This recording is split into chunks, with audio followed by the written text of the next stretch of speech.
Hello. Um, Wearing my ears today because I get a lot of people telling me they like the ears. These are I don't know if they're lilac or lavender. I'm not sure what they're actually called, but this was my mood. Um, Today I was going to talk about the books I've read so far in January. I've read four and I'm in the middle of a couple others, and I just thought we'd talk about it. Um, the first book I read is this one, sorry for the glare, the Stephen King story by George Beam. This is an older book. So what happened was I was going through some um, old boxes in the garage now that we have a few more bookshelves in the house. And I found this one. It's from like 1992. So obviously it doesn't include anything newer about King or his work. It tops off at 1991. And I've had this book obviously a really long time. I remember reading it a couple times when I first got it, and I really liked it. And so when I apologize for the shaking. The cat has just decided to jump on things, like he does. Anyway, when I first got this, I read it at least a couple times through, and so when I found it again, I thought, oh yeah, I really liked that book. I'm going to reread it, and I did. And I'm sure there are newer, better references. I mean, just even Wikipedia, I don't know, like you can go on Twitter and follow Stephen King or whatever. But I guess back in the day, this was kind of one of the only ways to get cat to get, a comprehensive information. This book mostly just kind of chronologically details his manuscripts and which editions were published when, and it's not really all that in depth about his actual life or anything. It doesn't talk about his drug addictions in the 80s or anything. It mentions a couple of stalkers he had, but other than that, it's mostly a catalog of, and then he was writing this book and editing this book, and this book was published and it sold this many copies and they printed this many copies, and it's in retrospect, I mean, in the early 90s, I was I don't know, 8th grader, 9th grader, somewhere in there. So I would,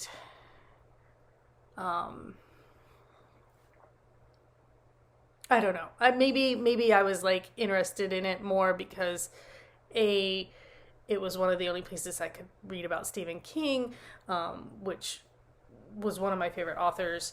I still enjoy his work. I don't read as much of it as I used to, but and B, I was probably way more interested in the aspect of the cat's gonna jump again. I was probably way more interested in the aspects of publishing that the book provided, some of the background there. Now that I've worked in publishing, obviously, some of that mystery and mystique has gone away. And obviously, publishing workflow is very different now, even than in the 80s and 90s. So that that aspect of the book is no longer as compelling as it might have been at one point in time.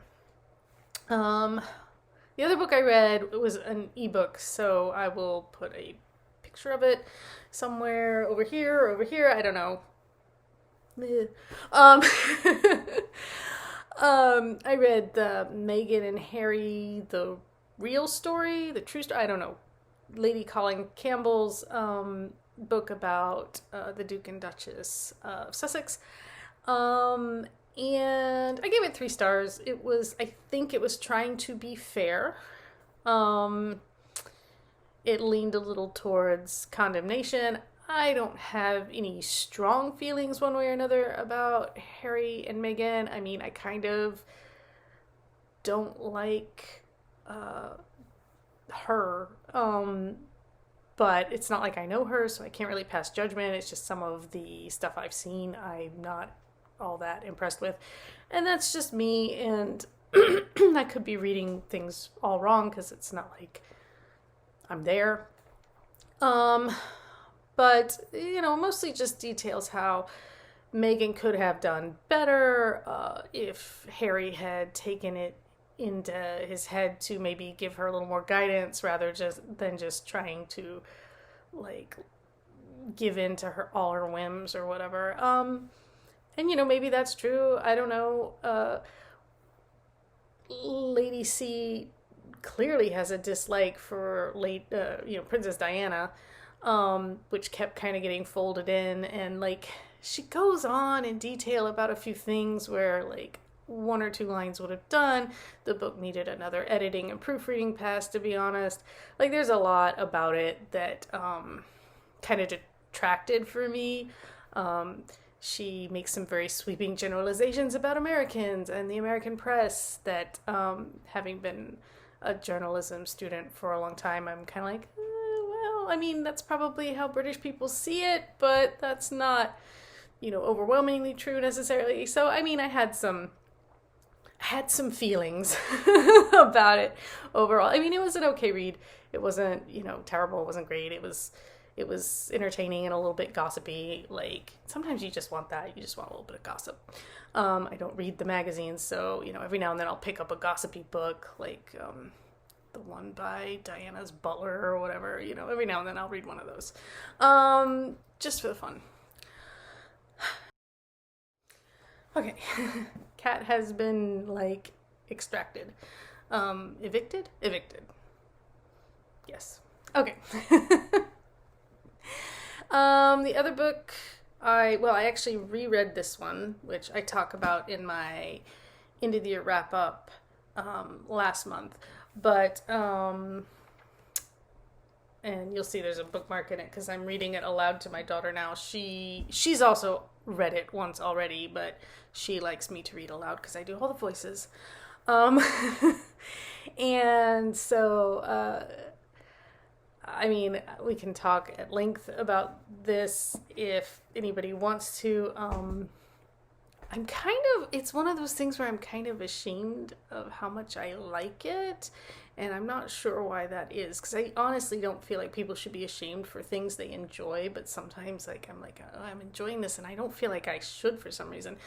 And maybe there's also a little bit of like professional jealousy, because I kind of wish I had written it or come up with the characters or something.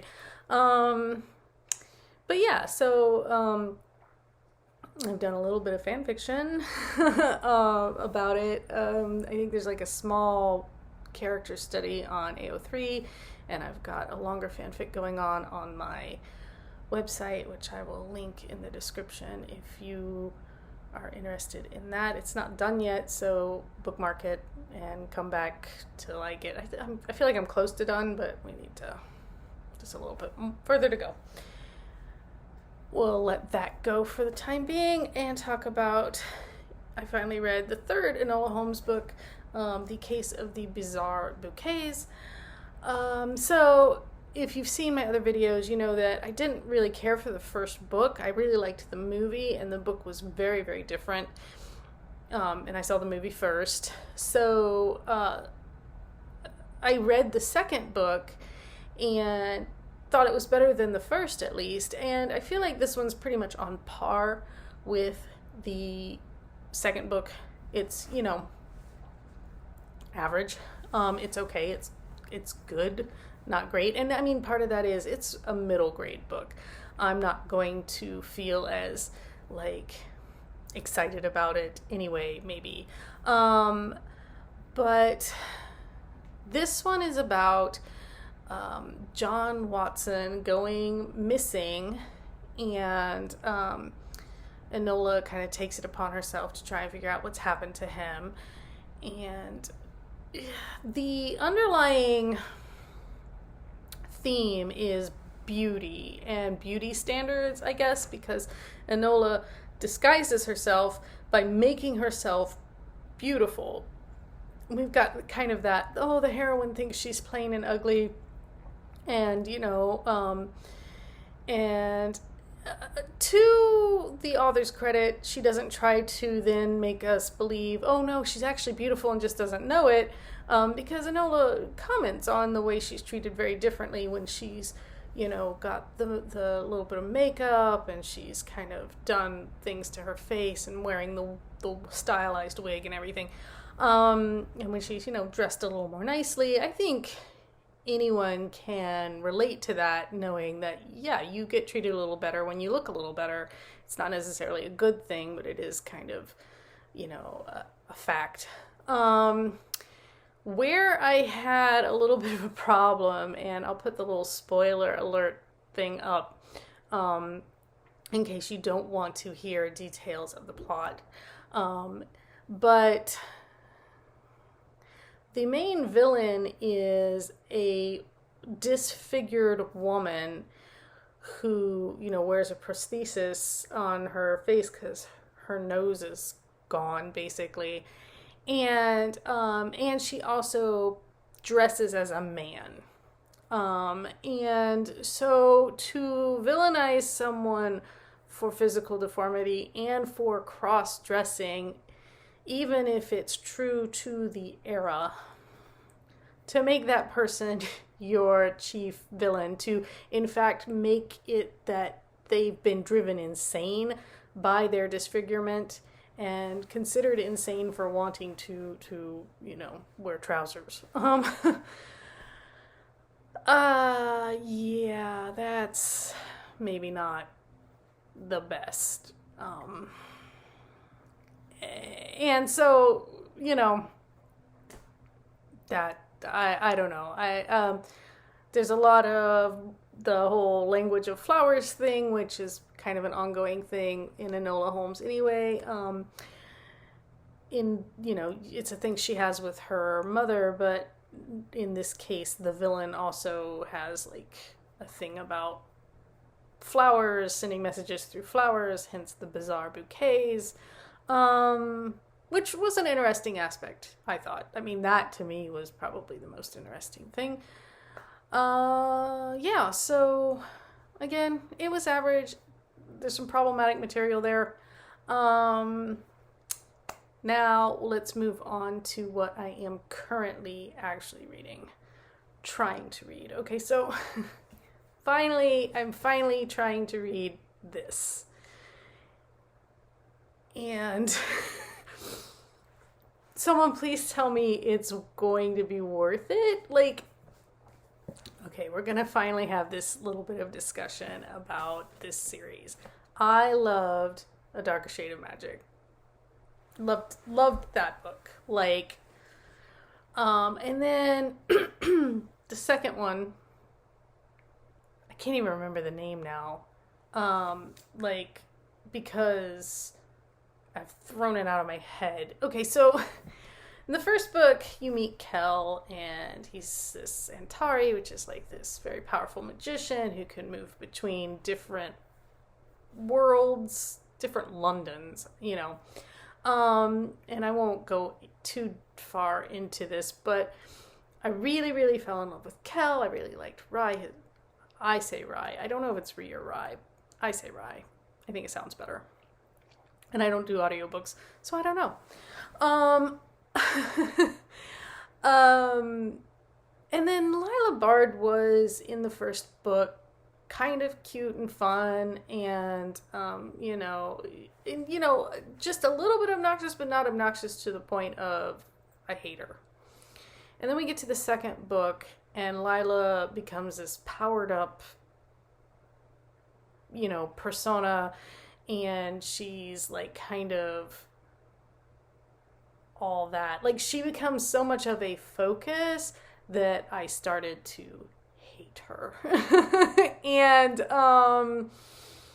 I feel like it's one of those things where I feel like maybe the author fell in love with this character and really just wanted to spend lots of time with them. And that happens. I mean, that happens to me. Like I fall in love with my characters too sometimes. And so, but it's great for a reader if they also love that character, not so great if they don't. And it was almost like Yeah, I don't know. The other thing was, and I mentioned this also in a previous video, it was this kind of, I really don't do competition stories. Like I'm not interested in, I don't do sports. I'm not athletic, so I don't do stories with like big competitions. And a big chunk of the second book was this kind of the Magic Olympics is what I call it, because it's like this gathering of people from across this particular world who compete in magic, and I just don't care.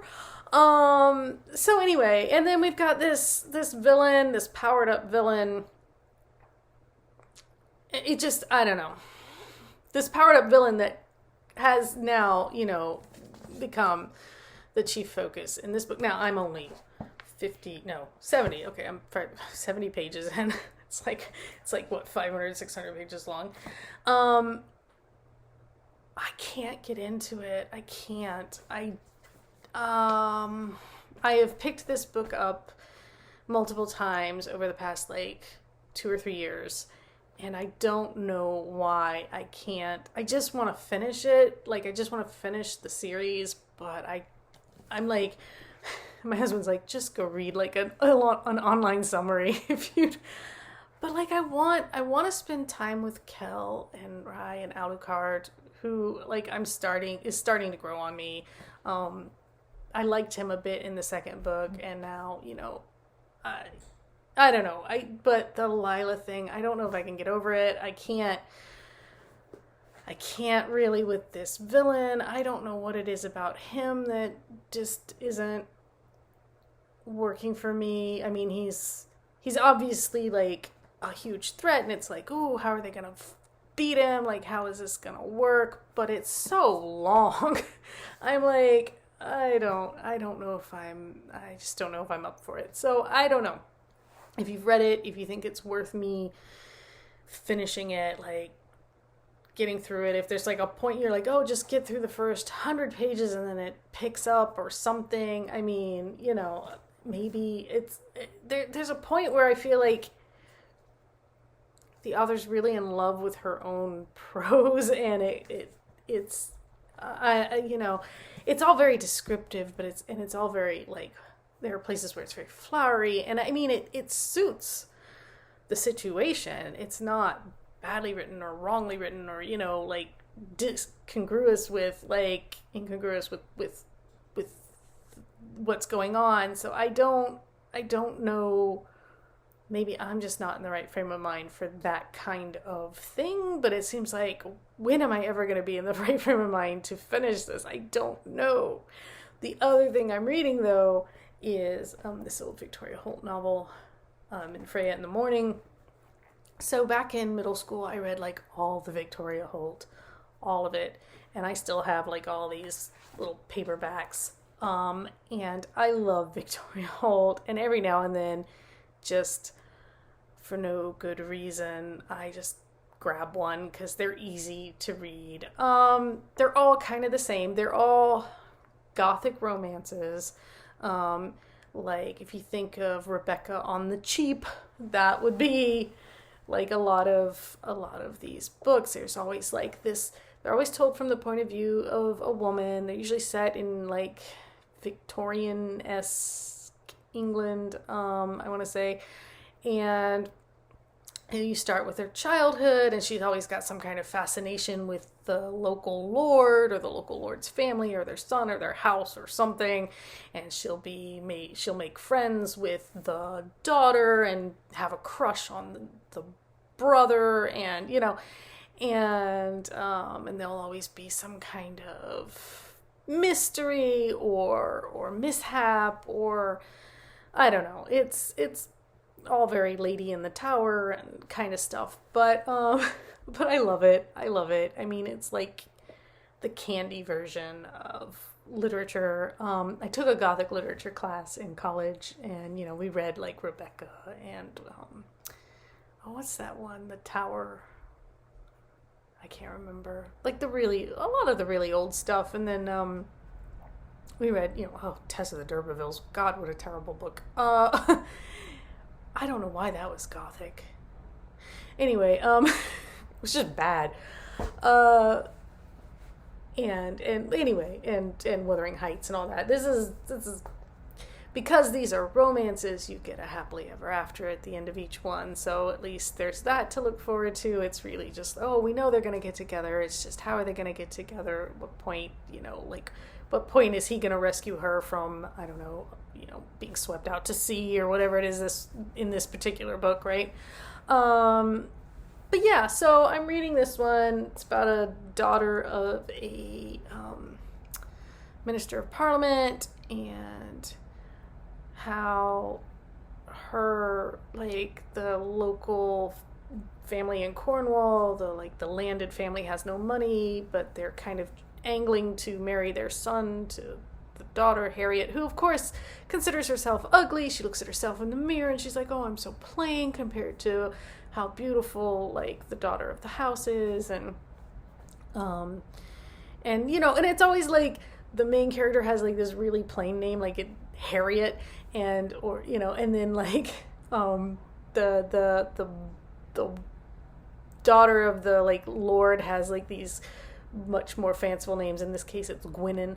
I remember reading the India Fan and like falling in love with the name Lavinia because it just sounded so, I was 12, 13, but like I was like, oh, Lavinia was the daughter of the house, and I don't even remember the name of the main character, but like it was probably something really plain, like Patricia, I don't know, but like there's always like, or sometimes the main character will have like a really crazy name, and they'll go by some kind of much more normal nickname, but then you'll find out that they have like this crazy name. I think there was one I reread not so long ago. It might have been Time of the Hunter's Moon. I can't remember. There was one where the daughter had been found under a bush or something. She had been adopted. She'd been left there by gypsies or something, and they had given her some kind of fanciful name for her name was Camellia because she had been found under the camellia bush or something. I don't know.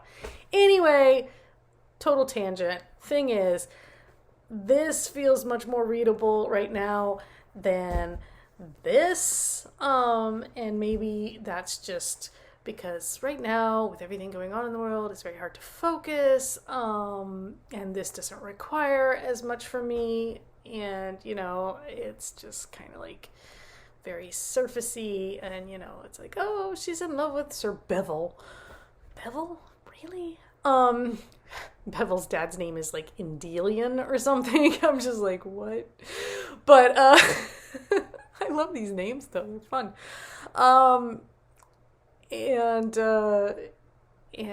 But like Bevel is a playboy, and she can't tell if he likes her or just wants to tease her or treat her like a little sister because she's his sister's friend, and it's all the usual stuff. It's very, oh, there's the cat again.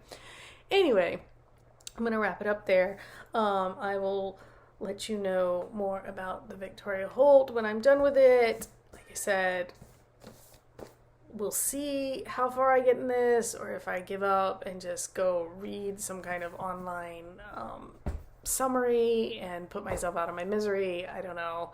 I love Kell, or I did, but as the books go through, I find him less and less compelling and less interesting, and that's a problem. I feel like maybe the author did too, and and it was just like, oh, you know what? I'm just gonna shift my focus. And I was like, okay, well, not as interested in all the other stuff that the author has decided to focus on, and that's just me. Yeah. So that is it. That is my January so far in books. If you have any recommendations, anything like that, let me know, and I'll see you next time I have something to report.